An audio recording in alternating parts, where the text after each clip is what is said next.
What's up, everybody? My name is JJ, My name is Adrian. and we are the Pixel Perspective Podcast. Episode 0, I guess, is what we're calling this one, because it's kind of a get-to-know-you kind of thing. First of all, if you're watching the video portion, I apologize in advance, because I guarantee you I will switch between looking at my camera and looking at Adrian's face. So if that gets weird, I just want to throw that out there now. Just keep on looking at my face, man. It's all right. Okay. I'll let you. I mean, I won't complain about that. It's it's a beautiful face. Yeah. Right. But you're right. I'm glad you agree. So Adrian and I are both gamers. If you are watching this again, as I said, on my YouTube channel, Game Room Revival, you know me and you know the unless this is your first time here. In that case, welcome. But you know me and you know the videos that I've done, and I just like to talk about whatever bullcrap comes to mind, and it's all self-serving and things that I want to talk about that I personally find interesting. And if you do too, that's awesome and welcome.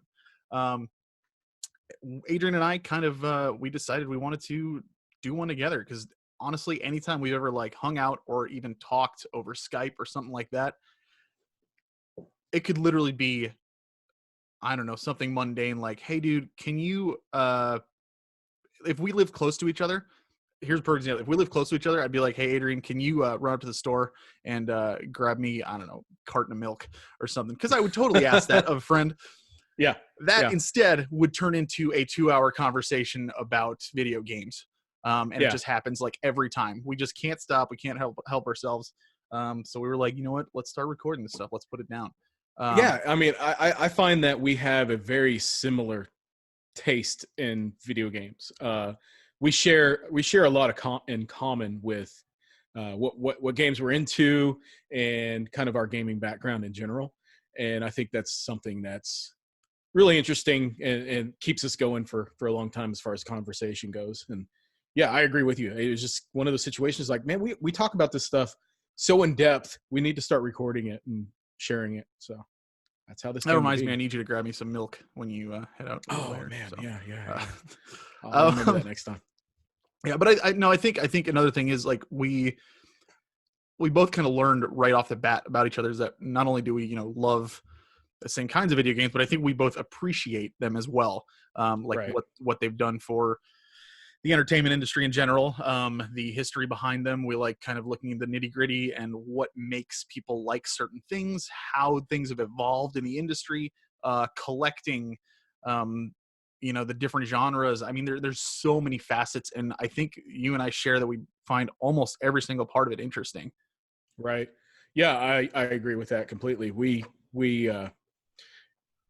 appreciate the same types of games and we appreciate where gaming has been and where it has evolved to. So yeah, definitely. Absolutely. I thought it would be a good idea to kind of introduce ourselves. People familiar with your channel may know a little bit about you, but I'll kind of let everybody know about me. So I actually met JJ through, I used to listen to his podcast, The Frozen North, when it was on. I listened to the majority of them. I don't think I listened to all the episodes, but I joined in, started listening about, I don't know, episode 30-ish. Okay, don't go back further than that. You're good. 100% good. Do not go back further when you than hit your stride. Yeah. Yep. Well, and then it was it served as an inspiration for me wanting to do my own podcast. So my buddy Ryan and I got to talking and decided we were going to do our own show. And I reached out to JJ just for any kind of advice. And he was awesome, shared some information with me and helped get me going. And so I started with Ryan. I started the Just a Bit Gaming podcast. We're kind of on a hiatus right now, but the show we've got over 50 episodes up on YouTube and on pretty much anywhere you can find a podcast. So I've been doing that for about 2.5 years, and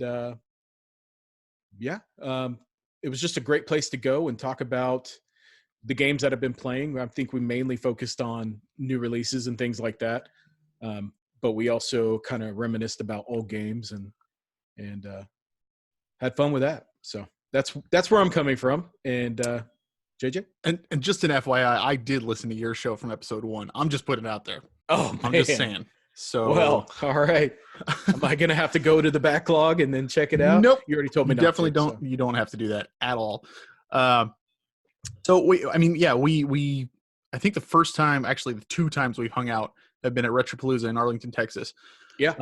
And both years had an absolute blast, and we clicked right off the bat. And like I said, you put us in a room, just sit us down, and games, they just, we just can't stop talking about it. It's crazy. Just spewing out. Yeah. Right. And it's just always such a blast. Like I come home and I'm just on a complete high, and my buddies, like, cause I have gamer friends out here, but like you and I are also collectors. Right. So we tend to talk about a lot about that as well. And quite frankly, you are 2 to 3 times more the collector than I am, as far as like, your knowledge of it. And I mean, we go there and I'm literally like, hey dude, what do you think? This price for this game? Is that Yeah, right? And you're like, yeah, no, off the top of your head. Whereas if you're not around, I'm like sneaking out my phone, trying to check, and make sure this stuff is legit and whatnot. And I'm getting better at it, but yeah, I without you there, I guarantee you I would probably pay a hell of a lot more than I should have. So that's kind of like, I realize we're kind of going all over the place, but the whole point of this first episode is to give you a little background on what we are about, what we are into regarding gaming. And quite frankly, it's not something we can like pinpoint or lock down, because we literally do like all of these different facets about it. And we're super excited to talk about everything. So like each episode, we're not planning on just being like, for the next 6 months or something, we're going to talk about RPGs, or the whole show is going to be about first person shooters. No, it's going to be about like, hey, what do you think about this main character in this game? Or how do you feel about, what was that thing in the news with gaming addiction? I mean, like, just so many different avenues we could take it. And it's more of just a way for us to get our thoughts out there. And I mean, again, I like I said, if you've seen my channel at all, a lot of it is me just like thinking out loud. And this is a way for, because this way I have somebody who's way more interesting than I am to reciprocate and kind of, give me some feedback and thoughts back as well. So I'm super, super excited to be working with you, man. And I can't wait to see where we go from here. Yeah. Same here, man. And to that point, you're talking about your YouTube show. You have some really good topics on there, and every time you post a new topic, I usually try to comment on them, because there's always good content in there, and there's always something that I have some experience with and that I'd like to share. So it only seems natural to just like, let's just get it out in a podcast type format. It's fun. I mean, I'm excited to be able to do this. Cool. But also the collecting. You touched on the collecting a little bit. That is definitely something that's a big part of what I do. I love to play games. Don't get me wrong. I'm very big into them, but collecting is a huge kind of draw for me as well. I have a collector personality, like I've always been collecting something. And when I do, I just get all absorbed into it and learn as much as I can about it. And, try to become an expert, like not purposefully, but just kind of out of fun. It's just fun. Yeah, you want to know, you want to learn more, I imagine you don't mind, or at least I hope you don't mind when I come to you with those questions and stuff like that, because you are literally like my collecting encyclopedia. I mean, as you can see, if you're watching the video portion of this, we do plan on releasing audio and video. So however you found us, welcome. It's awesome. But just know that we do have both. So if you want to listen in your car, go for audio. If you want to just watch at home on your screen or whatever, come for the video. You can see our faces. That might be a detriment. So go for the audio if that's the case. But you can, just by looking at the video, you can already see his gamer cred compared to mine. He's got some of his collection in the back. He's got a whole bunch of video game stuff. I have a picture of Goku, Pikachu, some PS4 games, and some PC games from like the late 90s. So I don't have a dedicated game room. My entire, like, if I ever did like a room tour, it would literally be me walking around my entire apartment. Which would be cool. You got to do that for a future podcast, or not podcast, YouTube episode. Yeah, but that. Well, you kind of already do. Your episodes focus on a particular console. Some of them do. Like you just had the PS3 collection. I mean, Mhm. that's kind of, I mean, not showing off the game room, but you're showing off your collection. So that's still cool to watch and interesting. Yeah, Um, for sure. but we've never Um, seen the setup unless it's just that bookshelf that's behind you. no, it's definitely not. I've got a whole shelf dedicated to all my Nintendo stuff as well, that I haven't Yeah, you shown got to on show there. that off, man. I want to see it. Like anytime I notice this stuff when I'm editing, but you'll see me kind of like I'll be looking at the camera and I'll be talking and I'll mention a Switch game or a 3DS game or something, and I'll kind of nod over to my left because that's where my games are. I'll be like, "Yeah, I totally, I got Tetris Puyo Puyo on the Switch over there," Okay. and like I I kind don't of think I noticed that. super subtle and like I just notice it when I'm editing, but I'm always indicating to where my stuff is. Um, but yeah, so one of the things that we wanted to do was to, as I said, this is a get to know you kind of thing. Um, so we thought it'd be cool to do our top 5 games of all time. That way, you kind of get a good idea as far as who we are, what we're into. I do not know. Adrian has seen my list, I'm sure, and anybody who's watched my channel has seen my list. So there's going to really not be any super surprises there unless you're new. But I do not know most of Adrian's list, so I'm super. I told him not to tell me beforehand because I want to just be like, oh. While we're doing that, I won't make that face. I swear to God, because I can see myself and I can see how ridiculous it looks. It's just really awkward. Um, just go with it, man. It's cool. oh, We're not judgy. I judge I myself was. so.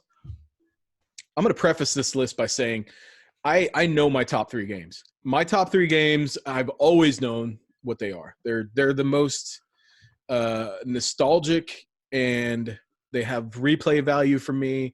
And I have a lot of memories tied to those games. I had a little bit of a harder time coming up with 2 more of those.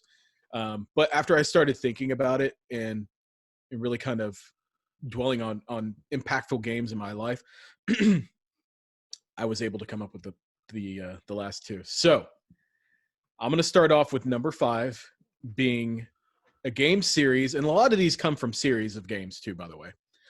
This is a game series that I was introduced to on the PS1.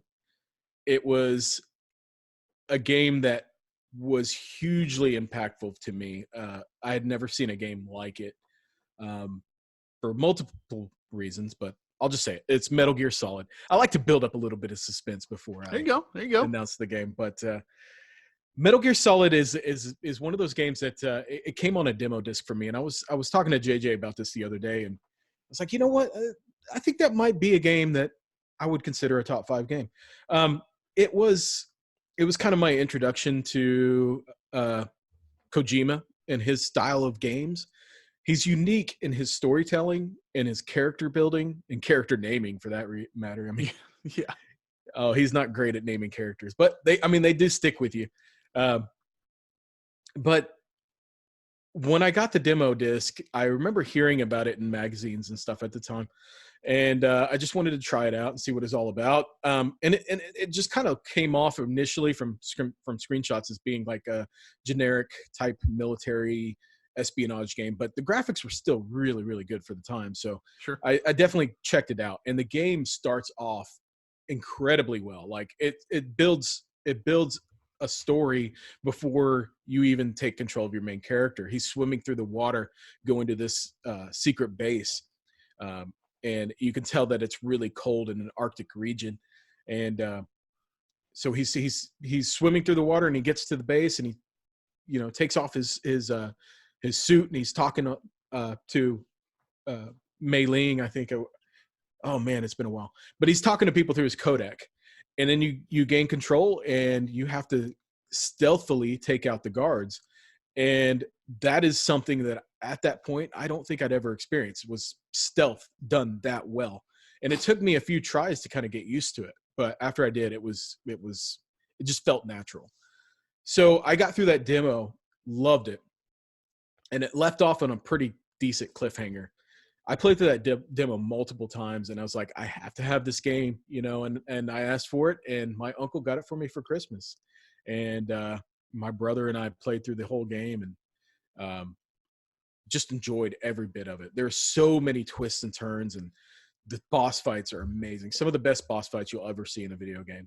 and every bit of it was memorable. I have not played that game since I originally played it back when it came out. I think I've kind of tried to play it a little bit here and there, and I don't stop for any other reason other than maybe I have something else to play. But Right. it's one of those games that I remember every little detail about that game. 20 years ago, over 20 years ago when I played it, and I still remember everything about it. And a game that can leave that kind of lasting impression on you is definitely deserving of a spot on my list. So Yeah, for sure. yeah. That's awesome. I'm I'm a little hurt that you would destroy my gamer cred right off the bat, knowing full well that I have not played the first Metal Gear Solid. Oh man. So thanks Oh for man. putting me on blast like that. Well, actually, Metal Gear Solid, the whole series. I love the whole series. I bought my PS3 for Metal Gear Solid 4 when it came out. Yeah, so as you'll see with the rest of this list, there's a series of games that I just fall in love with. And sure. I've played 2 and yes, you do 5, need to so play. I have a little bit of experience with a couple of games in there. And what you described of how you took a little bit to get used to, but once you learned the stealth aspects and everything, that's what made you fall in love with it. That's exactly how I felt about 2 when I first started playing it, because you see any game with a guy with a gun, you want to run in and just start shooting people and stuff. And it took me a minute, but once I did, I was like, I actually kind of dig this. Like I like trying to figure out my way through these hallways and figuring out the best way to tackle each room. So yeah, I can't fault you for that one. You ought to put that on your backlog list of games to play for 2020. It is going to be on there. Yes. Really? Oh yeah, yep. Dude, I can't wait to hear your Solid. Hell, I might just play through it with you when you do. I would love to go back and revisit that game again. Yeah, because that's one series. I bought the whole collection that they have on PS3 where all the games come with it. So I was like, I have no excuse. So I definitely am going to be checking that one out. That's 100% going to be on the list. So awesome. For those that may not have seen my other videos, Adrian's referring to, I make a list of 20 games at the beginning of the year that I try to beat by the end of the year. Which is pretty damn cool. We're recording this in November of 2019, and I have one game left for the year on my list, and that's Persona 3. But wow, Pokemon's about to come out. I've been playing through Seiken Densetsu 3. I'm just like, when am I going to freaking get to this?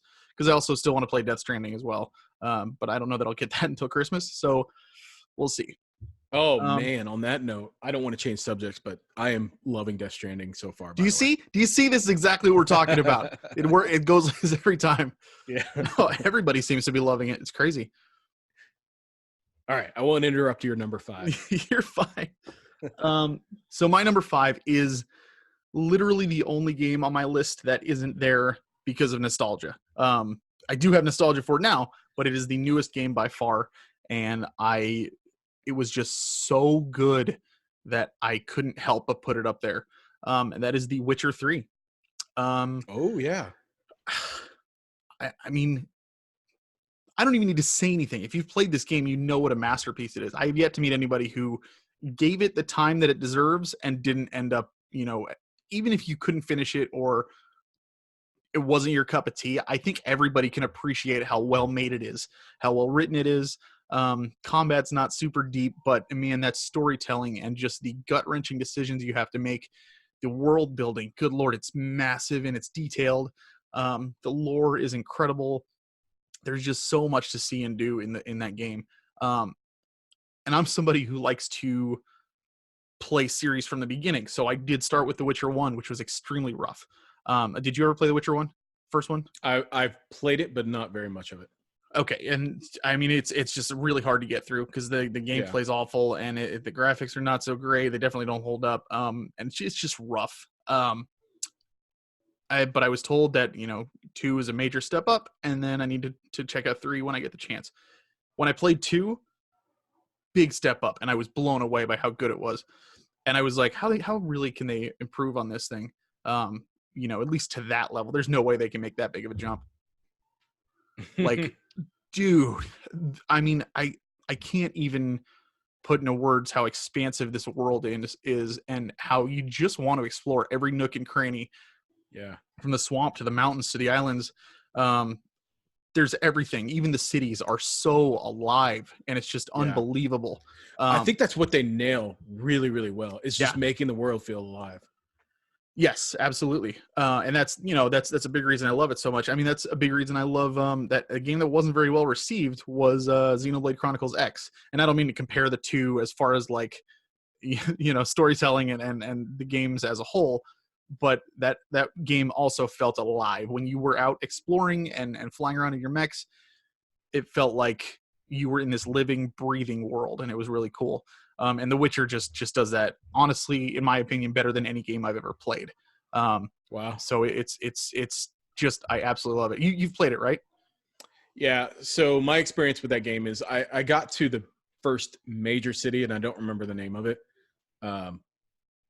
It's the biggest city that you get to towards the beginning Novigrad? of the game. That sounds about right. It's been a while. I got the game when it first came out. I played through it to that point, and I don't know why I stopped. Like I was really into it. It required more time of me than I was able to give it. Sure. So I think that's Yeah, why I it's stopped. meaty, for Yeah, sure. yeah. And That's I've been considering getting the Switch version just so I can play it. I'm more likely to play a game on the Switch than I am on the TV. Yeah.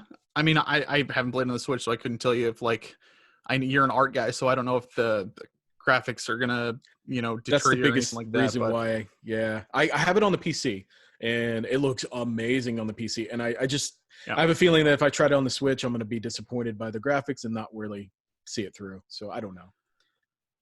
Well, I highly recommend it if you ever do get the chance. And I completely get the feeling because that's how it was for me with Breath of the Wild. When I first turned on that game, stepped out of that first cave, and I was like, nope, can't. There's too much here. I gotta mentally prepare myself because this is crazy Yeah, how big right. this game is. And I came back to it 4 months later. That's exactly how I felt with The Witcher 3. And even still, like I want to dive into that game, but I know what you have to be in that mindset. You're right. It's the certain mindset you have to be in. And I haven't reached that mindset yet. Nothing wrong with that. But it is there for you whenever. Are you gonna play Cyberpunk? I plan to. Yeah, it's it's the same situation. Like I'm at a point in time right now where those types of games are just harder for me to play. Like they require more attention than I can give them right now. Sure. So I tend to stay with easier pick up and play style games, which is why I think I like the Switch so much. Is I can, and honestly, I wonder if I would be more likely to play through The Witcher 3 on the Switch. I know I just said that, but the more I think about it, it's like I think I can overlook the graphics in terms to play for the story. Because what I remember about The Witcher 3 the most is how compelling the stories were. Like Yes. the one with the baby. The Bloody Baron. Yeah, that mission. Was it a side mission or a main mission? No, that was it was a main mission, yes. But it was like the main storyline for the game is made up of a bunch of smaller independent ones, and that is one of the big arcs. Yes. But even the side missions in that game are so insane. That mission right there stuck out to me so like I was so intrigued about what was going on. Like they created this lore in this the storyline that was just for one little town. It was so unique. Yeah. And then the other one with the ghost children or whatever, that one was really good as well. Like I want to go back to that game and just experience the story. I'm really, really excited for that Netflix Witcher show that's coming out. Because I mean, if they can nail that kind of lore that The Witcher does so well in a TV show, I'm all about it. For sure. For sure. Okay, so yeah, that's my number 5. What is, and just as I said, heads up, the other 4 are not because they're the greatest games ever made. They are 99% nostalgia. They're great games, don't get me wrong, but they're big time nostalgia. Well, I'm a huge nostalgia freak. Well, not just nostalgia, but these are games that made impacts on us, and that's how I kind of view it. Like, what has made the most impact on me gaming wise? So that leads me into number 4. This game made a huge impact on me in terms of multiplayer gaming in terms of first person shooting. Um, giving out some hints here. I played this game every single night for like 2 years. Like I could not stop playing this game. My wife Amy would play with me, and I know where you're going. we had friends that we would play with online as well, and we kind of created like this online community. We had a clan and everything. We had a website um, devoted to our clan.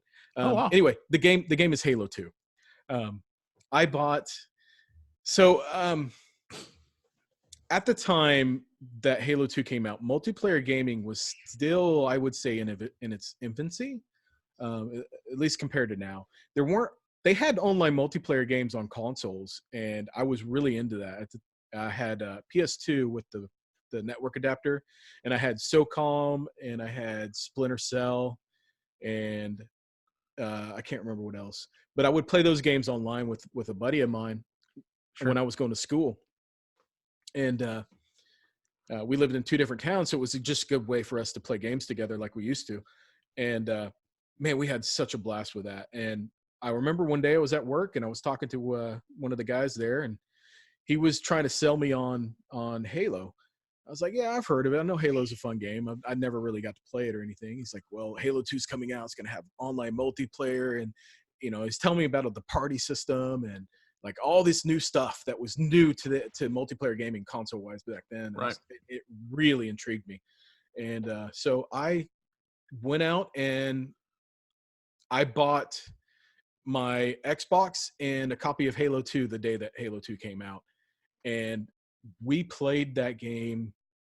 I mean, it was like it consumed my life. It absolutely consumed my life. Like I I did pretty poorly in school those years because all I wanted to do was play Halo. I would go to school, come home, and not study or anything like I should have been doing, and just play Halo for hours, and go to bed and do it again. And we had so much fun. Like I knew those maps like the back of my hand. I knew the guns. I knew secrets of places you could go in different maps, and I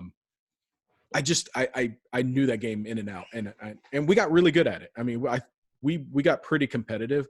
Like some part of me wonders if we had actually gone a competitive route, if we would have gotten anywhere, because I felt like we were that good. But yeah, it's any game that can consume me that well for that long is, I think, deserving on a place in my list. So Halo 2. Yeah, we used to have I lived with my friend, his cousin, his wife, and then me, obviously, and his brother was over all the time as well. And we had our basement set up, massive basement. We rented this big house, lived there for I think 2 years. Had a massive basement with 4 TVs and 4 Xboxes all hooked up, and we played online as a team all the time, and it was a blast playing Halo 2. I'm not even the biggest Halo fan in the world, but man, that game was big back then. It was. And it was just really so crazy to see how insane people were over it. And it was a blast. If you had a good group to play with, it was so much fun. And that's what I remember most, is being able to play with my friends pretty much every night. The craziest thing about that is like the group of friends that I played with back then, the vast majority of them don't play games anymore, so it's kind of like an era that is gone. That's like the younger time in my life when we all had a ton of free time, and nobody had any kids or anything yet. And as time went on, people got lives, careers, families, things happen, and then they just kind of got away from it. And it's just really weird to me, because I stayed with it. Gaming has always been a big part of my life, but I don't know that it necessarily was for them. They enjoyed it at that time, and just not so much anymore. That's cool though. Like I love being able to pick up like a copy of Halo 2, just looking at the box, and everything just comes flooding back. Yeah, that's just such a good feeling. So, and that's why we do this. It's because Yeah, that stuff exactly. sticks with us. So, all right, my number 4, pretty old school, Super Nintendo, Secret of Mana. Um, Really? yeah, oh yeah, I adore this game. It's far from perfect. I think because I was such a Zelda fan at the time, um, seeing a game that was not only Zelda-like but had experience points, um, weapon upgrades, and armor, not just like 2 or whatever the original was. Um, shops and leveling up and being able to play with 3 people. It was just a dream come true from the start. And I've played it so many times. Like I can beat the game in probably about 4 hours now, if I go all Wow. out. It's yeah, it's I had to kind of teach myself because I was going for the when they re-released it on the PlayStation 4. I wanted the platinum trophy, so I had to replay it a few times because I kept missing stuff. And I got really good at just speed running the thing. Um, but man, there's so much wrong with it. Like I realize the attack mechanics are totally bugged. There's issues with the enemies and not being able to hit them all the time. Some people didn't like the charge up thing where you have to wait for 100% before you can actually swing and do any damage. All that stuff, like for me, just adds to the charm because I just grew up with it, and I just spent so much time in front of the TV playing that game, trying out the different weapons. I would literally like before I would even jump into the game, I would literally sit in the chair and think about the 3 weapons that I was going to choose for my characters. Be like, you know what? Last time I played with sword, bow, and axe. This time, I really want to use the spear. Oh man, the pole dart's kind of cool. And I would just have conversations with myself about the weapons that I wanted to use in this game. And I'm fully aware of how ridiculous that sounds.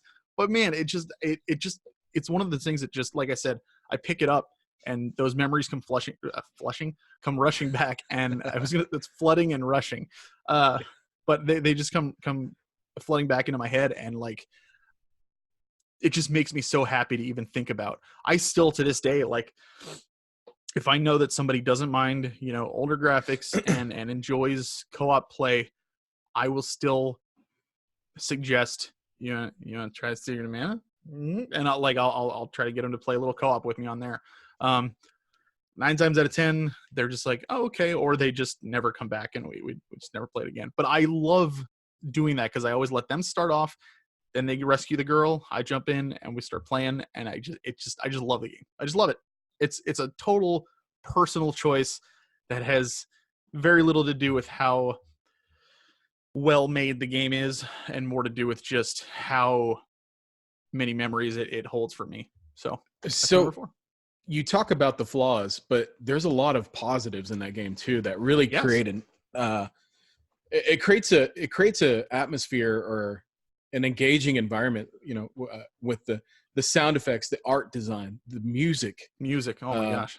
Yeah, the music has a lot to do with it. I think um, all of those things kind of combine to make an experience that's really unique and fun. I didn't have experience with the game when it first came out.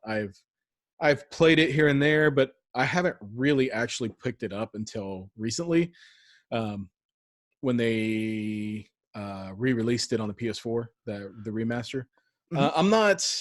The remaster's fine. It's not great, but The original is better as far as like the experience. The remaster has, I know it's totally controversial. I like the music in the remaster. It's hit or miss on most of them, but I do happen to like it, and they fixed the battle mechanics a lot in that game. So mm, credit well, where credit's due. I did start playing through it with. I was helping to have my wife Amy join me and play with me. She has yet to pick it up, but man, I wish that game was online. I would totally play through it with you. Um, that was a missed opportunity, by the way. The Yes, agreed, 100%. I did, as a result, though, I also picked up the collection of Mana on the Switch Hmm. and started That's playing what a I've been little playing. bit of Trials of Mana. Hmm. Trials of Mana so far is wow. I am loving it. It's huge step above Secret of Mana in my opinion. Having no nostalgia for the Sure. game at all. But yeah, I'm excited for playing through more of that. Secret of Mana was a big deal when it came out. I mean, back in a time when JRPGs were really in their infancy, especially in the West, um, seeing TV commercials for anything like that was unheard of. And I remember seeing TV commercials for Secret of Mana, which was really, really cool. That's what had Mm. it, it caught my eye in the first place. And I found out my cousin was playing with his neighbor, and he would not shut up about it. He kept telling me all about it, and I was so excited to try it. And I didn't get it till years down the line when I got it for my birthday one year. My parents had handed me a wrapped box that was a closed box because, I mean, kids at that age, they're like, oh, cool, more clothes. I've always been super appreciative. Like, you could hand me a dog treat and I'd be like, you went out of your way to get me something. I appreciate this. Thank you. Just how I was raised. It's how I've always been. Like, I'm super appreciative. So, I was inside. I was a little like, oh, well, I kind of wanted a game. All right, whatever. I opened it up and they got me good because there was Secret of Mana sitting, in the closed box, which was really cool. That's just another memory that I associate with it. So it just makes me smile. So, what's your number 3? Oh, go ahead. Well, sorry. One last thing on that. The one thing I remember most about Secret of Mana, even though I didn't play it back when it came out, is I do remember ads for it, and I remember seeing it in stores. That box art is Gorgeous. incredible. It's one of those things like for me, I've always been really big into art, and that era, that period of time, that Super Nintendo, Sega Genesis period of time, had some of the coolest box art and some of the most amazing like illustrations and things that I always treasured, and I would always kind of draw them myself at school. My sketchbook, I would be drawing different things from different games that I hadn't even played, but I was just totally into the art style. Secret of Mana was definitely one of those. Yeah, it's gorgeous. Yeah, that's something I missed. Like, I wish we could go back to those illustrative, cartoony looking box arts or Everything's got anything. photorealistic now. Yeah. I miss that. Anyway, number 3 for me is it's my second experience with a JRPG, I will say. And it was one that was super impactful for me as far as storytelling in gaming. I had never seen anything up to this point that could tell a story. Like I said, I missed out on the Super Nintendo era, so I didn't see any of that. But I didn't realize that games could tell stories and create relationships with the character. Like, I cared about the characters. I wanted to see what happened to them, and I cared about what happened to them. That game is Final Fantasy VII. That was my introduction to the series. I knew of it in the past, but like I said, I never had any experience with playing it. Sure. So 7 was hyped up incredibly well before it's released. I remember magazines talking about it well ahead of its release, and looking at these magazine screenshots and things, it's like nothing compared to how that game looked. It was just incredibly well designed and Another unique. one that had TV commercials too. Oh yeah, it had incredible TV commercials. I remember being so hyped up about that game that I went out knowing that was a JRPG and not knowing what a JRPG was. I went out and found one for my PlayStation because I had a PlayStation before I knew about Final Fantasy VII. And I was like, I need to experience this gameplay style so I can know what to expect. So at that time, Wild Arms had just come out, so I went out and picked it up, and I that was kind of my introduction to JRPGs. And that's another one that I just fell completely in love with. That one would be in my top 10. And that kind of helped me know that good storytelling could be done in video games. And I loved how you could build your characters up and everything. And so I beat it, and I was just so hyped for Final Fantasy VII. Like, I wanted more of that, but with better graphics, because that's how I was viewing it. I got so much more than that. Like, I got an incredibly unique story. It was a little bit confusing at times, but I understood the gist of it. The characters, like, I was so heavily involved with the characters and their story arcs and everything, and I loved I love the world. And, you know, it was one of the most, well, there was a couple like really big scenes in there that was kind of hugely impacting on me. The first one being the the the point in time when you get out of Midgar, Oh, it was and eye-opening. realize, yeah, you realize, wait, this isn't the whole game. Like I thought that Midgar was the whole game and everything was Yeah, going to be taking place in that city. it's And then when you crazy. first step foot out of Midgar, and this was, I don't know, maybe 6 or 7 hours into the game. Um, maybe I'm wrong. I don't remember now, but it was a good chunk of the game took place in That's about Midgar. right. So when you get On out a of casual Midgar, playthrough. yeah, yeah. Um, by the time that happened, like there was a big climactic moment that happened before you get out of the town, and then you get out and see, wait, I'm on a world map. I can go wherever I want now. This is wow. What am I That little playing? You know, city is where it just was.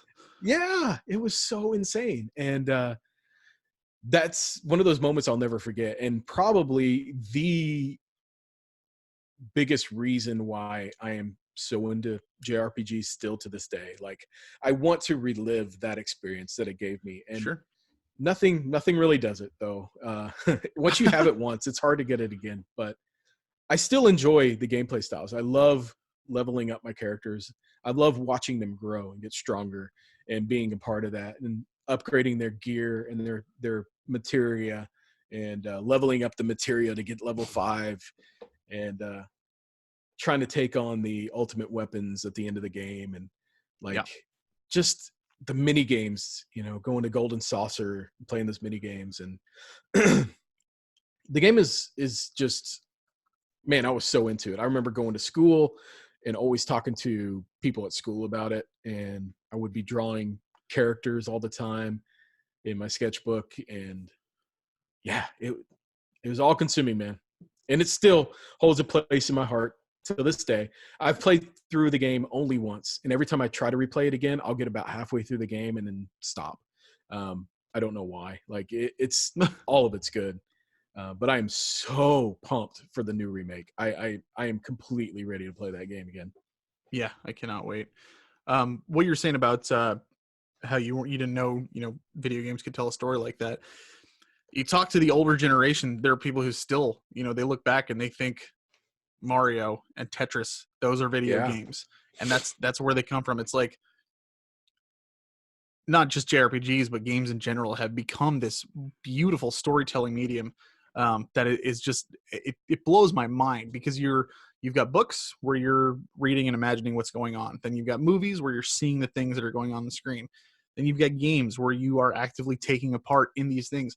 One of the reasons I love JRPGs so much, and this is going to sound super cheesy, but it's because you have a party of people in most cases, and it's like you're on an adventure with your friends. Like yeah, it's just you get to know these characters, and they really you become attached to them. And yep, Final Fantasy VII was no exception. You really got to know all those characters. That whole cast was great. Um, yeah. yeah, I loved it. Especially when you can rename the characters to be people you actually know. To Yeah, me, that added a layer of more connection with the game to me. absolutely. Uh, I definitely didn't at all ever rename Tifa to girls that I had crushes on. That would be weird at all, ever. Nobody does that, man. What are you talking about? No, Nobody does that. it's not. Oh. And Uh, man, I am so guilty of it. Like especially back then. I was in what, junior high school when that game came out. I don't remember when. But yeah, I mean, you can't help it. It's like I need to yeah. feel some sort of connection more, and that just helped. It really did. And as somebody who was a JRPG fan before that, because my first RPG, if you don't count Robin Hood on NES, which I didn't even know what an RPG was at the time, but looking back, that one is one. My first one that got me into it was Final Fantasy II on the Super Nintendo /4. Um, Yeah, so being able to play that, then being able to play 6, seeing what 7 did for the industry as a whole and bringing on all these new fans and everything, it was so awesome to see that, and being able to recommend this quote nerdy game to people and know that they're going to love it.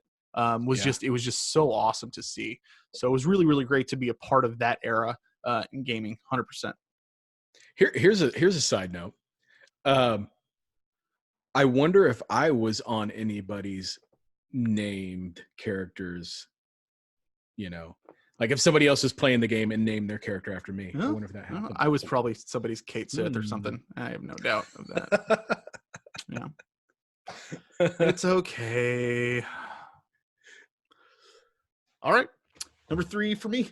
Also a Final Fantasy game. 9. So Oh if you had yeah. asked me, if you had asked me, I don't know, like 3-4 years ago, this would have been 7. I have a lot more nostalgia for 7, and I still love it. It's still in my top 10, 100%. But I played through 9 in the past few years again to completion, and it just clicked and it just blew me away. It was like playing a fairy tale, and I just loved it and I appreciated it. And I don't know if that was because I was older and I was able to pick up on the subtleties of the story and really appreciate more of what I was playing, which I've noticed in other games in the series too. I've changed my opinion completely on 10 and 12. I used to not be a Yeah. huge fan of 10 from when I played it as a kid. Played it recently, loved it, and I I think it's agree completely. fantastic. Yeah. 12, I had the opposite reaction. I loved it as a kid. I remember having a great time with it, but I played through it this time, and I was kind of like, it's good, but I I didn't like get that feeling of excitement that I had back then. Um, Mm. and 9, just I finished it, and I was telling you this the other day. Like, I don't get this feeling a lot, but I finished it. Credits rolled. I was ready to just fire it back up and start over again and play again. And I don't do that, Wow. especially now with long JRPGs, just because there's such a time sink. And I really, I genuinely wanted to. The only reason I didn't Hmm. is because I have so much other crap to play. But I absolutely fell in love with the story, the characters, the music. I think also a big part of me really appreciated that they kind of took the series back to its roots, which is where I started, with 2 and 3. Um, Hmm. and being able to get that fantasy setting again, and having actual magic, and I love the cast of characters in that game. They're just so diverse, and I'm really, really big on diversity, and that was kind of what was missing from 8 for me. Not that I didn't enjoy the cast, not that I didn't enjoy the game. I did enjoy 8 very much so. But the fact that you have Quina and Zidane with his tail, Vivi, the Black Mage, um, Amarant, Freya, like these are so diverse from one another, and I really appreciated that, and I Hmm. love being able to see that diversity come through, and not only in the way they look, but their personalities as well, and their histories.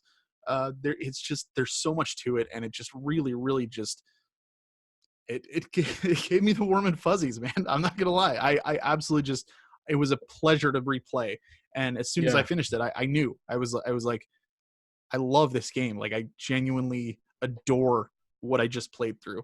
And since then, it's easily been on my list. So That's really cool. I that game that doesn't have any kind of nostalgia for me. I played Here's a weird thing. When I played it, I got almost to the end. I think I got to the final boss and then I couldn't beat it, or he beat me. And then I just never went back to it. And so out of the big three on the PlayStation Final Fantasy games, I loved 7 and I really loved 8 as well. I was still in that mode. 8 really clicked with me. I loved. I felt like I could relate to the characters a little bit more in 8 because they were more human like they than were a they little were more in real. Yeah. 7. Yeah, 100%.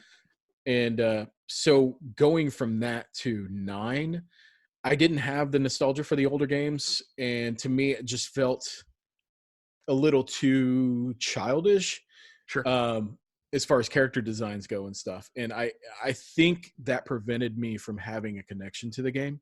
That being said, though, like I would love to go back and re-experience it again and just see if my perspective is different because I had I had preconceived notions going into that game when I originally played it, and Yeah. it wasn't Final Fantasy 7 or 8. Like it was completely different, and I Right. think that prevented me from really enjoying the game. So I would definitely love to go back and try that one again.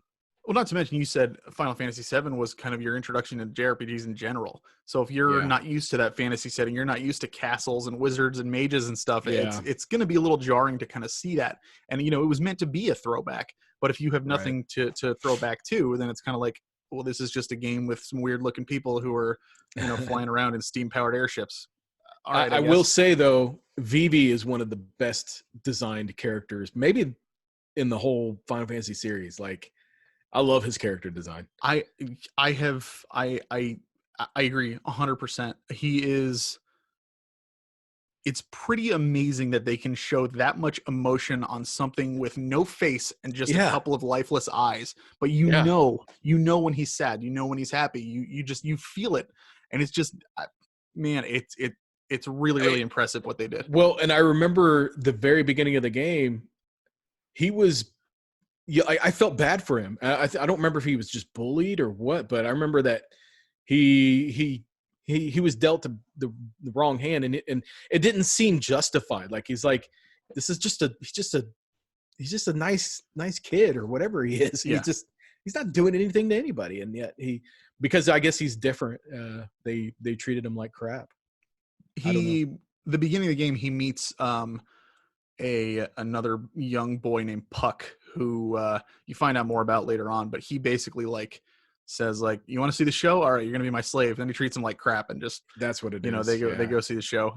They end up becoming friends though in the end, which is kind of cool. But Vivi's growth in that game is some of the best character development I've seen. Period. He's so great. I've heard that. I've heard that. I would love to go back and experience that for sure. But you should. I think though you were right when you say going back and playing 10 and 12, how you change your perspective on them. I always did enjoy number 10, and I went back and played it fairly recently when they remastered it, and I was so into it, a lot more than I was originally. And I appreciate that game a lot more now. And I think that might be the same for 9 for me as well. 12 I never played through, so I did get the remastered version of that, and I intend to get through that eventually. Maybe it's worth checking. Maybe it'll have an impact on me, especially if you're a Star Wars fan. yeah, I do like the characters in that game. Vaughn, or no, what is it? The guy Vaughn is the main character. There's a lot of arguments about that. Not Vaughn. Balthier, yeah. He was like Han Solo. He's great. Yeah, he's the Han Solo of the series, or that episode. So for sure. All right, man. What's your number 2? Okay, number 2. I could do an entire episode by myself talking about this game. This is how much this game has impacted me. Actually, this one and my number 1. But Hello Kitty Island Adventure. Oh, dude, I wasn't ready to give it away. Oh, sorry, I didn't mean to. You can just bleep that out. It's fine. We'll cut it. Oh, that's your number 1. My mistake. This game holds a lot of nostalgia for me, and it also it holds nostalgia for me for a variety of different reasons, and I don't want to get into it now. Like, I think I could save it for. I think I went into it quite a bit in an episode of Just a Bit. But which go check.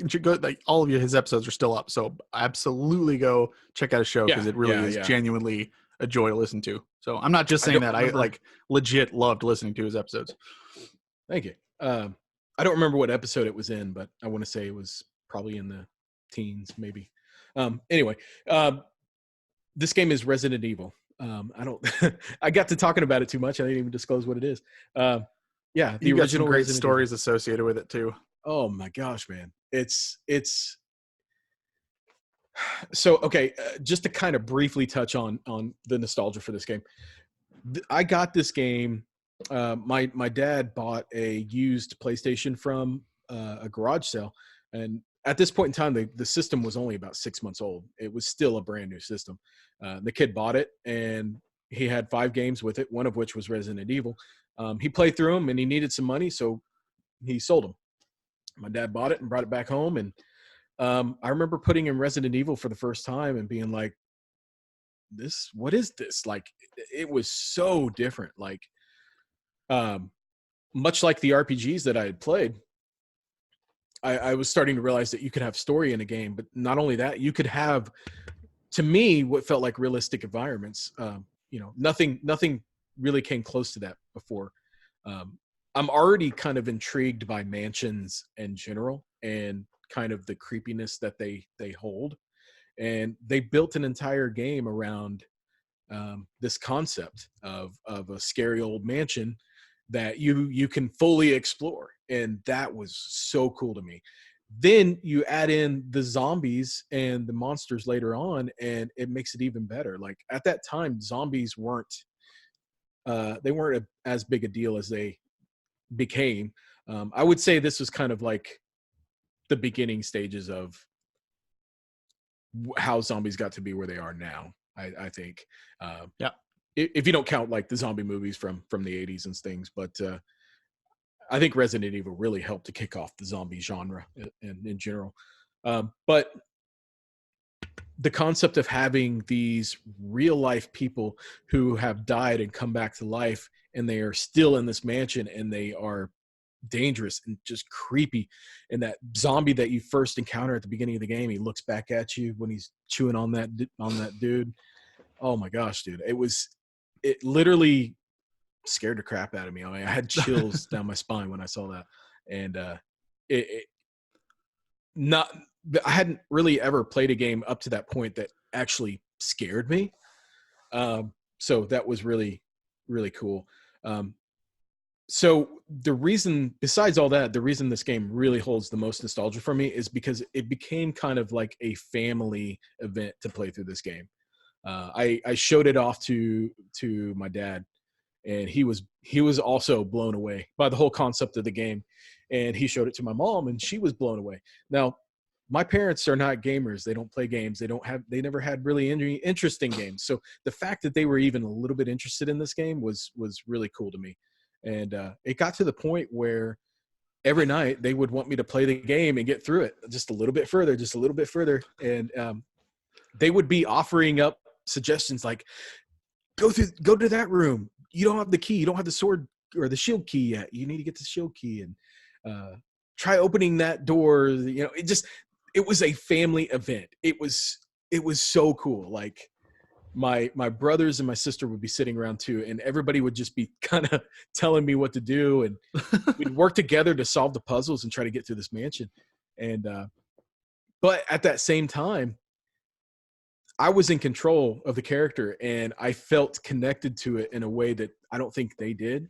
And it literally was a scary kind of experience for me. And I was having nightmares about being trapped in this mansion. Don't and make trying me to get play out. it, please. Can I take a night Dude, off? it got to that point. It really That's did. great.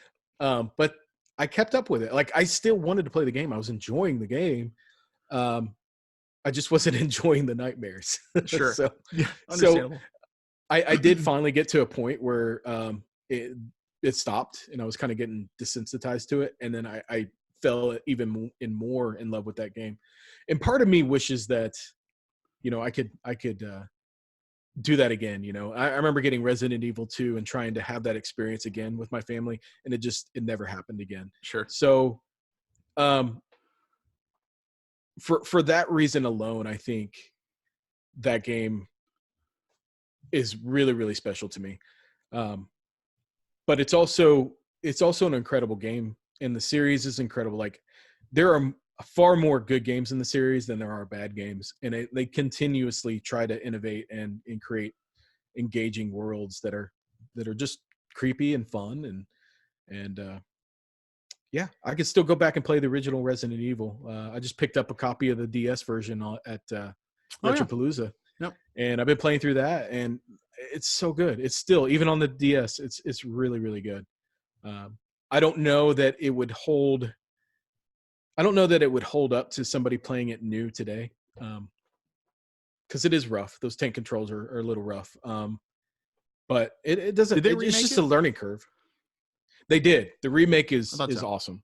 Okay. I love the remake. I think it's a really, really good improvement on the original. But it doesn't hold that same nostalgia for me. So Sure. I don't love it as much, and that's why the original holds the top spot for me. That makes sense. But yeah, if you haven't played Resident Evil 4, I would highly recommend you play the remake. The remake is really good. And it's still the same experience. Like, they add a lot more to it, but the storyline, the areas, the mansion is recreated exactly the same as it was in the original game. It just looks a hell of a lot better. Cool. And the zombies are scary, really scary in that version. So yeah, my experience with Resident Evil, and my only experience with Resident Evil, is kind of like what you were describing with Final Fantasy IX. Although I definitely did not make it to the end. I went in with other expectations. I was expecting a zombie shooting fest, where I would just go in and I would just kick down doors with a shotgun and just kill some zombies on screen. Nope, not the case at all. So I was severely disappointed when I played it. It's definitely one that I want to get into now, because this was, God, I don't know. It was like right after it came out, and I played it at a friend's house who was raving about it. So years and years and years ago. So I definitely would like to give it a shot at this point. I have the PlayStation Classic, and it's on there, right? Isn't it? I think so. Yeah, it is. It is. Okay. That is not a great version to play though. The all right version. Then. Yeah. I can't remember why it's not a good version, but it's some of the sound effects and things are off. That's the one that has the crappy music soundtrack that was replaced. It'll still give you the same experience, I get, or the same kind of experience, but sure, it's not the ideal version. Okay. I would recommend though, if you were going to go back and play it, if you want to play that one, great. But the remake might be the better way to go. Yeah. Okay. Yeah. Cool. I'll definitely check it out at some point. All right. My number 2 is something that I probably need to go back and replay because it's been so long. I've only beaten the game once, and it just stuck with me as far as the story goes, the heaviest game I've ever played. And that game is Xenogears on PlayStation. There's, good Lord. If you ever want to like get a really good rundown of the entire Xenogears Perfect Works, like the history of the game development, the history of the world, the universe, and everything. They used to be Dark Pixel, now they're Resonant Arc. Mike put up a really, really good breakdown of Xenogears and what came before it and what comes after it, or was supposed to have, because it's episode 6 in the series, or episode 5 in the series, I think. But unfortunately, none of the other ones came out. There's religion, philosophy, like morality, life, death, obviously, like class systems as far as the rich versus the poor. I mean, there's mutants, there's magic, there is mechs, there is so much that goes into this, and it's just mind-blowing how detailed it is. And playing through it the first time as a kid, I didn't know what the hell was going on. When I did finally beat it, I was able to pick up a little bit more. I still wasn't entirely sure until I went and saw the Resonant Arc video, and it really like blew me away as to how deep that rabbit hole goes. And I have the Perfect Works, the book that you can buy. It's all in Japanese. There is a translated version that you can get in PDF form online for free. But I really like having the book, just because you'll have to send me that link. I want to check that out. It's a big long read, but man, it's really, really cool. But I just look at the artwork and I get goosebumps just because it's just so fascinating and really cuts deep on so many things. The characters are so, again, that diversity aspect. And this is more because most of them are human. This is more like personality diversity. There's just, I can't even like, God, I could do a whole episode on just how detailed it is. But again, it's something that I want to replay again. What I'm afraid of is that I'm not going to like it as much as I used to, because it does hold a lot of nostalgia for me, because it was a game I picked up on a whim. I was just like, oh, this looks kind of neat. All right, cool. Pick it up, whatever. And it just ended up being like, just blew me away. But it's definitely something I recommend people look into if they're really, really big into games that require heavy critical thinking and really just make you kind of want to kick back and just reflect on what you've been going through in that. It's just so incredible and really, really honestly a tragic, but it's really beautiful as well in a lot of ways. Hmm. So I recommend it to anybody who is willing to take that leap, but it's far from a game for everybody. Especially considering they rushed the second half and the second disc is really, really cut short. Like they basically had to like cut out like 90% of the gameplay, and a lot of it is just the main character sitting in a chair talking about, like, literally, like in some cases talking about how they went through a dungeon to get to this boss, and then Oh, you do the boss wow. fight. Like it's yeah, because the game was so rushed at the end. um Weird. but the story itself overall is spectacular. And I enjoy the combat too, because you have your walking around combat where you're using just martial arts and combos and coming up with new moves and stuff. And you've also got mech combat where each character has their own giant mech that those are completely different from one another.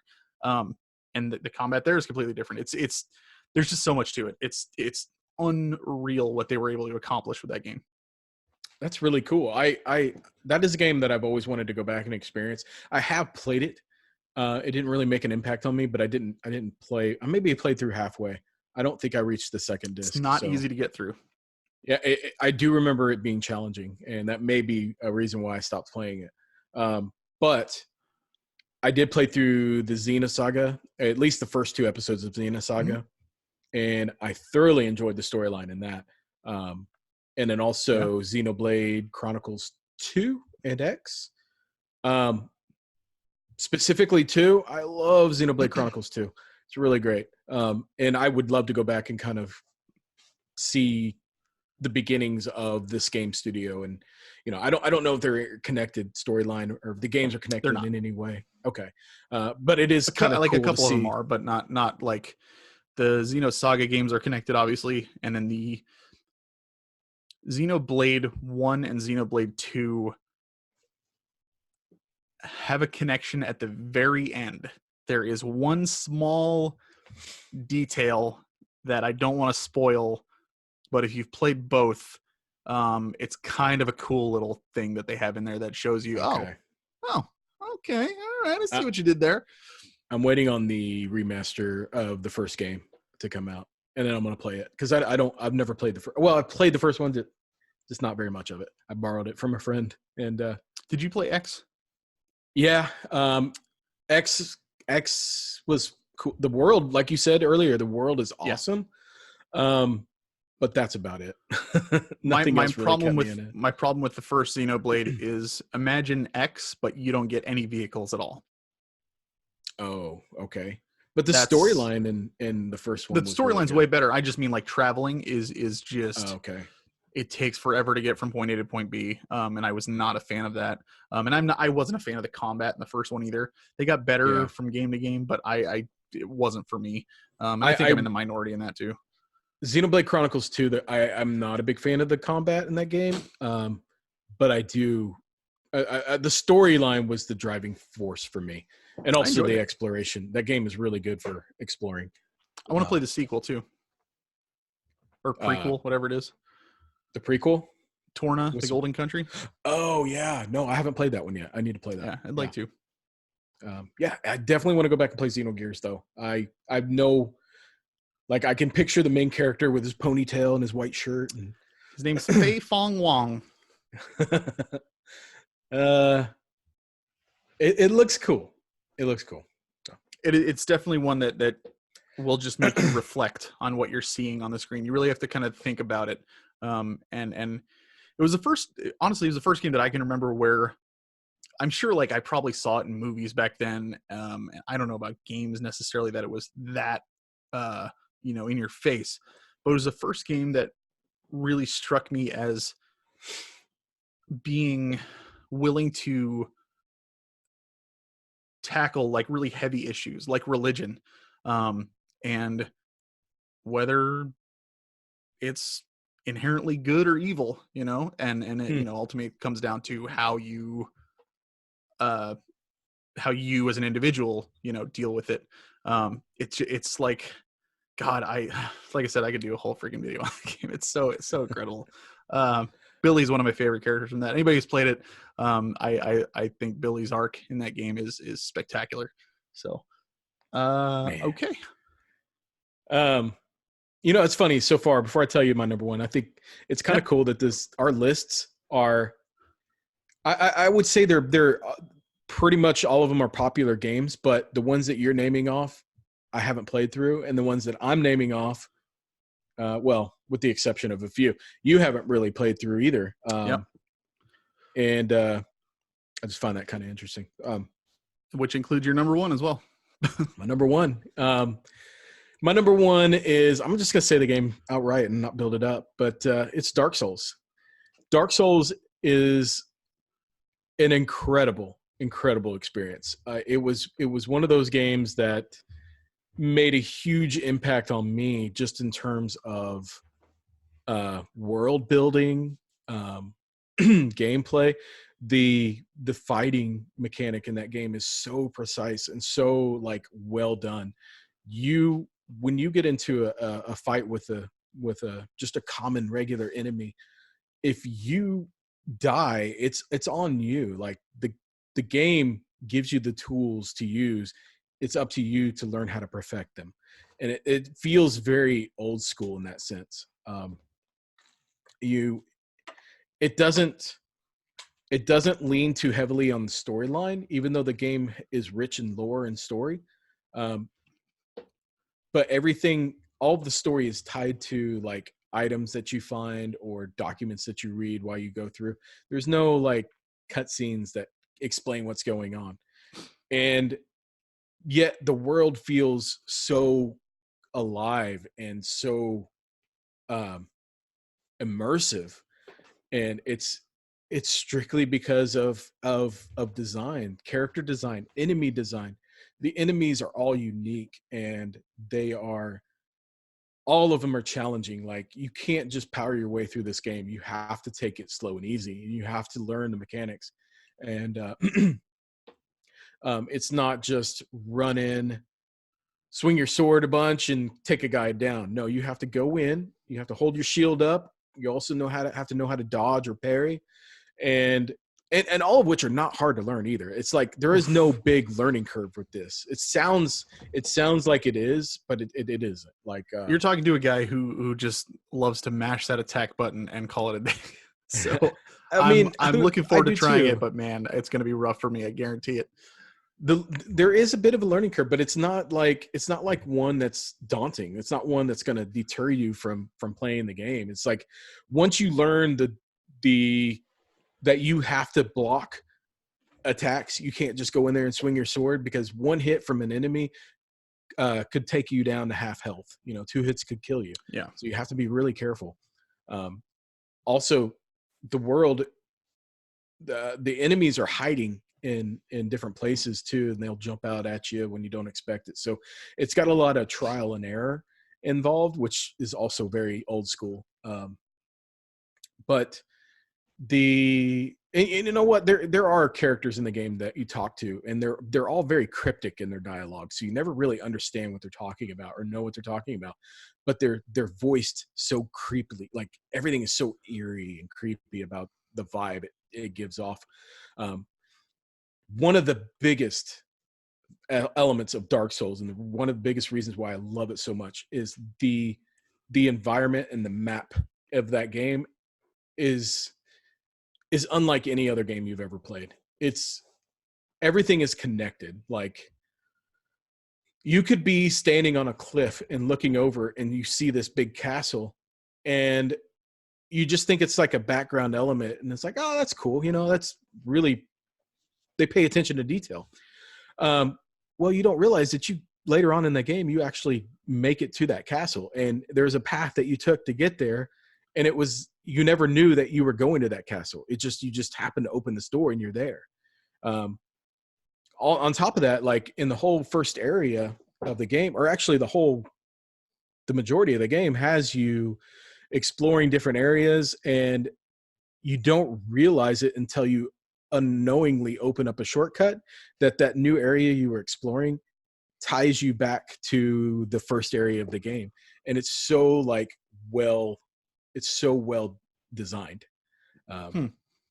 And I don't even know if I'm going to be even explaining it right, but it's to feel like you're so far away from the beginning area just to open up a shortcut like a ladder or a door that was closed, and it takes you back to the area that you were just, or the very beginning area of the game, and you're like, whoa, I had no idea like I was this close. It's just, but it also, those shortcuts allow you to get back to bonfires that are kind of like checkpoints. So you use that checkpoint to continually progress. It's a risk reward system. So you can progress through the game and get to an area that you're unfamiliar with. But if you have a ton of souls, and you acquire souls by killing enemies, if you have a ton of souls, if you die, you lose those souls and you have to go back and retrieve them. But if you die going back to retrieve them, then you lose them forever. Souls are like currency in the game. You can buy weapons and items with it, but you also level up your character with them. So they're very, very important. And so when you get to a point where you don't know if it's going to kill you or not, it's like, do I progress and take that risk of possibly dying, or do I go back to the bonfire, spend my souls, and try again? The downside with going back to the bonfire, though, is it resets all the enemies. So all the enemies that you've killed up to that point respawn, and you have to kill them again. So it's. So can you grind that way too? Yes, you can, and you should. There's certain areas that are better than others for grinding, but you definitely. Some enemies give off more souls than others. So yeah, there's room for grinding in that game, and it's fun. Like, it's satisfying to watch your character grow and get stronger. It's satisfying to find a new set of armor or a new weapon that you never use. Like, there's so many different weapons in there, and they all behave differently in terms of usage. And so knowing how to use those weapons is really, really fun as well. But one last thing I didn't touch on are the boss fights.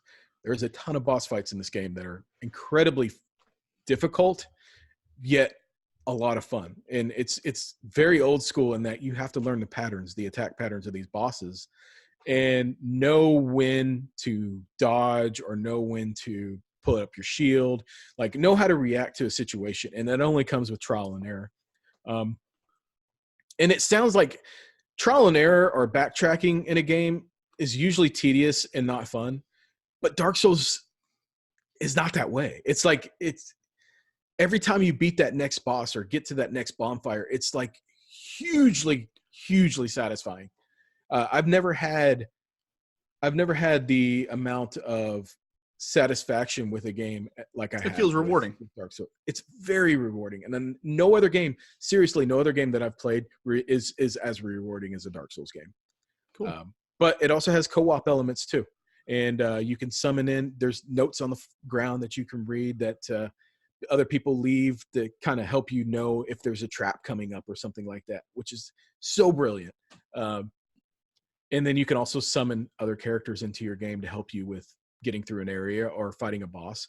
But you can also be invaded by random other players online as well, which is a pain in the ass, because if you get invaded, a lot of these guys that like to invade people, that's all they do is do PvP. So they're really good at fighting other human characters. So if you're not experienced in that, they can destroy you pretty quick. And that, oh my gosh, that is so frustrating. But yet again, it's so satisfying when you beat them too. So, and you get their souls and things like that. So there's rewards for doing that. It's just, it's a wonderful game. I can't wait for you to try it out. Like, I can't talk highly enough of that game. The way I thought about my list, there it is. Yeah. The way I thought about my list is, besides having huge impacts on me, what game would I constantly come back to and never get sick of? All of these games on this list, but I think if I was trapped on a desert island with one game, it would have to be Dark Souls. Wow. Okay. Yeah. All right. Fair enough. Sorry, I went on and on and on about that game, but I truly, Dude, it's truly your love that favorite game. Come on now. Of course you're I gonna go would on and love on about it. to. That's the way it works. Once you get to a point where you're ready to play through that game, I would love to hear, like, maybe just do a entire episode talking about it and your experience with it. I'm terrified of it because I'm not like I'm not an angry, frustrated person to where I'm like I've never broken a controller or smashed things or anything like that. I don't get to that point, but I am somebody who, if something's frustrating and I just don't want to do it, I'll just turn it off and I won't come back to it. That's Yeah. I just quit on that kind of stuff. But I mean, if I'm I've got typically that way too. But once you get that rush of adrenaline after that satisfaction that I'm talking about, it's addictive, and you want to keep getting it again. You know. and my buddy Brian, who used to do TFN with me, he mentioned in both Dark Souls and Bloodborne, which is where he started with that whole series. Um, he says like at first it's awkward, but then you get to a point where it just clicks as Yep. far as the controls go Yep. and how you He's play. right. And then after that, he says it's. I mean, he speaks of it the same way you do. It's like some of his favorite games of all time. So Yeah. I'm looking forward to trying it and being able to be like, yeah, I did beat Dark Souls. That's right. All right. I mean, it'll more than likely be, yeah, I did make it to the first boss in Dark Souls. Maybe. Well, it may have been the first guy.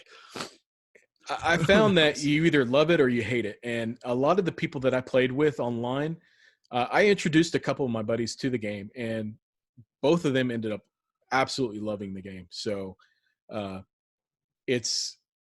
I think a co-op experience really helps with making the difficulty Sure. a little bit easier to bear. Makes sense. Dark Souls. Hell yeah. You're much more hardcore than me. My game is a classic. And anybody who knows me knows this is no surprise that I'm a massive fan of this game, this series, and that is Final Fantasy VI on the Super Nintendo. Also in the US was released as Final Fantasy III. I adore this game with every fiber of my being. The music literally gives me goosebumps anytime I hear any track from that game, because it puts me right back into my old beanbag sitting on the floor with my legs propped up on my office chair, Yep. laying on the ground while I'm playing on my TV, and hours and hours and hours of just grinding and just having fun and getting to know the 14 characters in that cast. That, again, diversity, massive diverse cast in that game. How each of them has their own crazy backstory that ties into the overall plot. Locke is my favorite video game character of all time. And like, if you're somebody who's never played it before, and especially if you're Me. somebody who didn't play it, you've never played 6? Oh, you No. did say that the other day. Oh, Yeah. you never even No. tried it or anything? Oh, I touched it. Well, no, I've tried it. Okay. All right. I've only gotten maybe a couple hours into it. Okay. But if you are somebody who has not tried it, or isn't like, doesn't hold any sort of nostalgia or love for Super Nintendo RPGs, it's hard to recommend to be like, you should totally try it. I would say it's more for if you want to see that video game history, because this one is still, among RPG fans, considered one of the greatest games of all time. It's the story is just so all over the place, but very grounded, because there's so much that goes on, while at the same time making it to where every single moment is memorable and every single moment packs a punch. From the opera house to the floating continent to the end of the freaking world to the Serpent Trench to the invasion of Narsh, the castle that goes under the desert. I mean, there's so many moments in that game that are just like, wow. And it was done when it came out on the Super Nintendo, which, you look at cinematics now and cutscenes and graphical capabilities and everything, to think of what they pulled off with just sprites and MIDI music back then. just blows my mind. It absolutely blows my Yeah, mind. I agree. It's just an unbelievable game. The series creator, Hironobu Sakaguchi, said that or no, I'm sorry, his favorite was 9, but Nobuo Uematsu, who's the composer for the music, and then most of the earlier games, he said that 6 was his favorite one to work on, which really hit home for me because I love that soundtrack so much. I have done a video on it on my channel, so if you want to hear me gush about it more, by all means, go check that out. I guess I should probably mention my channel for the audio listeners, Game Room Revival, on YouTube. So go check it out, and you'll get to see the audio or the video portion there too as well. But yeah, I definitely, the way you want to see my reaction to Dark Souls, I would love to get your take on this, just because I think it'd be cool to get a perspective of somebody who hasn't played it very much, but who is a gamer. And I know you can appreciate still the older games, so I'm Yeah, curious as definitely. to see what you think about that at some point. And So JRPGs in general, like I can still appreciate those. But the thing is with Super Nintendo games is they hold up remarkably well. Like those sprites still hold up. Like I could still get immersed. I was telling JJ last week, I think, talking about Earthbound, how my first experience with Earthbound was only recently when they re-released it on the Wii U yep, Virtual that's Console. right. And I started playing it, and I really, really got in really heavily involved with that game.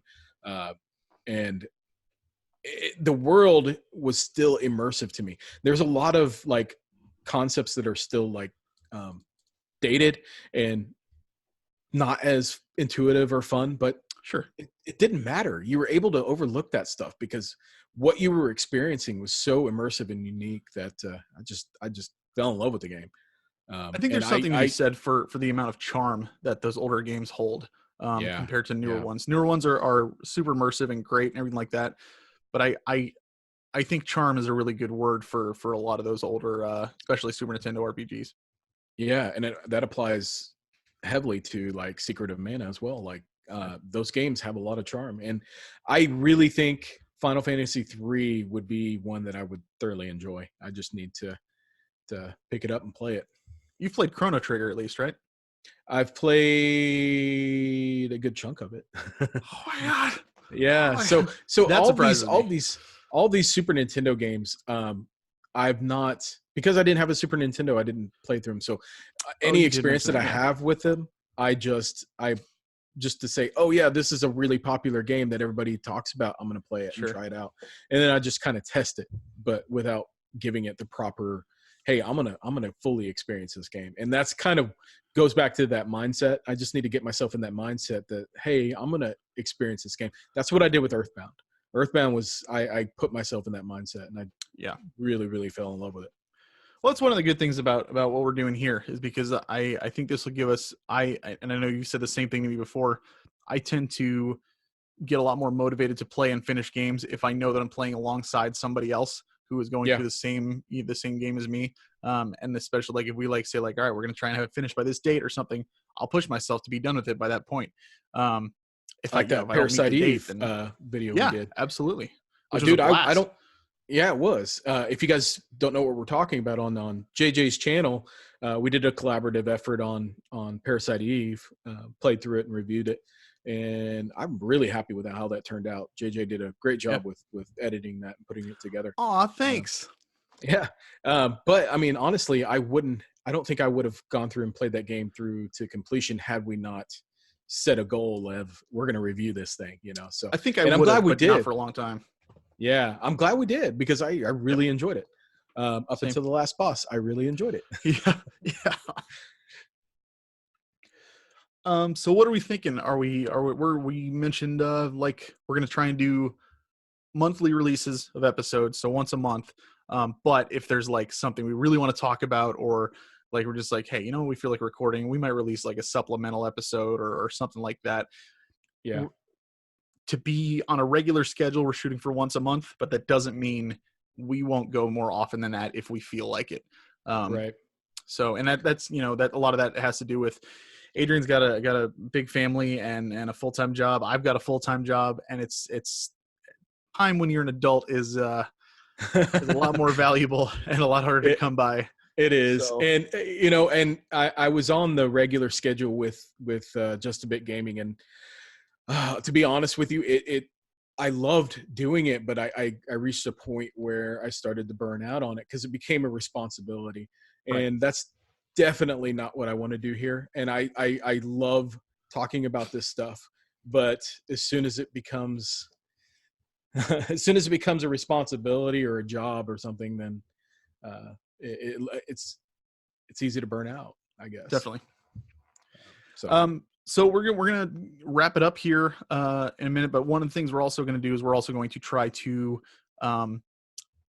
kind of tell what we plan on talking about in the next episode. So this episode is, like I said, episode 0. Just kind of a get to know you thing. Ran way longer than I was expecting. Way longer. Oh so my gosh. I apologize for that. But our next episode, which will be episode 1, is going to be on Retropalooza 2019, where we went and hung out and that kind of stuff. So we're going to kind of just talk about our experience there and the fun we had, the games we got, and whatnot. Yeah. I did. When this comes out, it'll be up on my channel, the pickups that I had from Retropalooza. It'll be recent pickups 9, I think, is the one, if you're curious as to what I got there. Because for me, I hit the nostalgic jackpot. It was he did I'm so happy. This is really, like you said, this ran a lot longer than I thought it was going to run, but that's kind of what happens when you and I get to talking, and I think that's why this is really going to be a fun podcast. For sure. And so we would definitely appreciate if you guys would leave us a like, 5-star rating, and subscribe. Let's get this thing going. Where I probably should have asked this before, but you're handling the audio side as far as editing and uploading and stuff, and I'm getting the video side. Yeah. Video side is just going to be on my channel, Game Room Revival on YouTube. What platforms do you think you're going to be uploading to? So this is going to be on pretty much anywhere you can find podcasts. Cool. Yeah, I'll put it up on Stitcher, Spotify, iTunes, and any of the other smaller ones. Those are the main ones that I can think of that I can purposely get them up on there. Sounds good. Yeah. All right. Well, you got anything else before we call it here? And we're going to try and release episode 1 shortly after this. So if you're hearing this as we're releasing it, which cool, man, good for you for finding it. Then just know that the first episode is going to be out soon. After that, we're going to go to a monthly format. So yeah. That's all I got. You? No, I'm good. Thanks everyone for listening, and this was fun. Absolutely. I don't know if should I use my phrase? I don't know if I should do that. Should I do that for this? I don't know. Is that a thing? Yes. Yes, I should do it. Yes. All right. Yes. Well, with that, thank you so much for listening. Check us out on all those platforms. Give us a chance, because Adrian's a really super nice guy and really fun to talk to. And I'm here too. So with that, thank you again so much for listening. And as always, keep on gaming.